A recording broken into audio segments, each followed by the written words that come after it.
के बाद पसर जाता है इलाके में खौफ, क्योंकि वो दे रहा है अंजाम एक के बाद एक कई वारदात को। सावधान हो जाओ दिल्ली वालों, दिल्ली में आ गया है कोई साइको किलर। वो लूटता नहीं, सिर्फ गोली मारकर हो जाता है फरार। एक पीसीआर की कॉल आई थी कि सवैपुर बादली रेलवे स्टेशन के बाहर किसी को गोली मार दी गई है। मौके पे हम लोग आए तो ये पता चला कि विद्यासागर एलियस बिट्टू, उम्र 40 साल, वो पास में ही शिवपुरी इलाके का रहने वाला है और एक ब्रेड की जो फैक्ट्री है जो रेलवे लाइन के अपोजिट साइड में है, जिसका नाम किशन चंद ज्ञानचंद ब्रेड की फैक्ट्री है, उसमें वो काम करता था। फैक्ट्री से वो रेलवे लाइन क्रॉस करके घर जा रहा था। 15 मिनट के आसपास का वॉक होगा। रेलवे लाइन क्रॉस करने के बाद थोड़ी दूर आगे जाने के बाद उसकी डेड बॉडी वहाँ पे पाई गई और उसे 2 गोली लगी है पीठ में और एक फोरहेड में गोली लगी है और वो मौके पे स्पॉट डेड हो चुका था। जी हां, समयपुर बादली इलाके में एक बार फिर चली है गोली। गोली का शिकार हुए विद्यासागर की हो चुकी है मौत। वाकया रात का है और जिस जगह गोलीबारी की ये वारदात हुई वो इलाका भी बेहद सुनसान है, लिहाजा पहला शक लूटपाट का बनता है।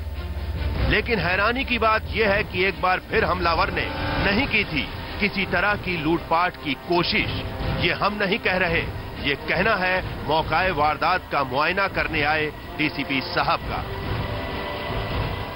उसके पास मोबाइल, 9700 रुपए और एटीएम कार्ड्स बिल्कुल इंटैक्ट थे, तो रॉबरी की कोई एंगल नहीं है, ये एनमिटी की कोई एंगल लग रही है।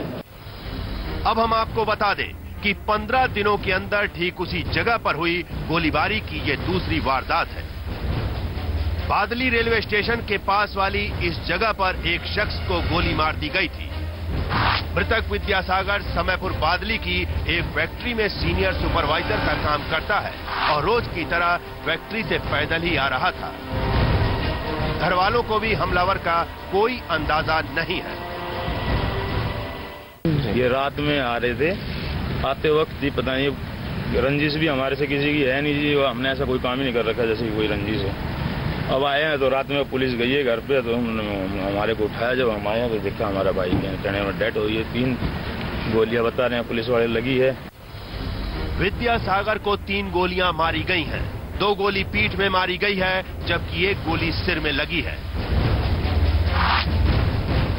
किसने मारी गोली? क्या है हत्या की वजह और हत्यारे का क्या था मकसद? इन तमाम सवालों के जवाब अब पुलिस को तलाशने हैं। लाश को पोस्टमार्टम के लिए भेजे जाने के बाद पूछताछ भी की, लेकिन हत्यारे का अब तक कोई सुराग नहीं मिल पाया है। 10 दिन के अंदर हुई गोलीबारी की इन 2 घटनाओं से इलाके के लोग सहमे हुए हैं। पुलिस दोनों मामलों के मद्देनजर तहकीकात की बात कर रही है। अभी एक इंसिडेंट है, उससे हम कनेक्ट करने की कोशिश कर रहे हैं। हो सकता है दोनों में कोई कोरिलेशन हो। क्या वाकई दोनों वारदातों में कोई संबंध है? मृतक के घर वालों की समझ में तो हत्या की कोई खास वजह नहीं आ रही, लेकिन इलाके के लोगों को शक है कि हो ना हो गोली मारने वाला कोई साइको किलर भी हो सकता है, जिसका मकसद सिर्फ लोगों की जान लेना ही हो। अब हकीकत का पता तो पुलिस की तहकीकात पूरी होने के बाद ही चलेगा। Mukesh Rana, P7 news, Delhi. वो रातों रात बनने वाला था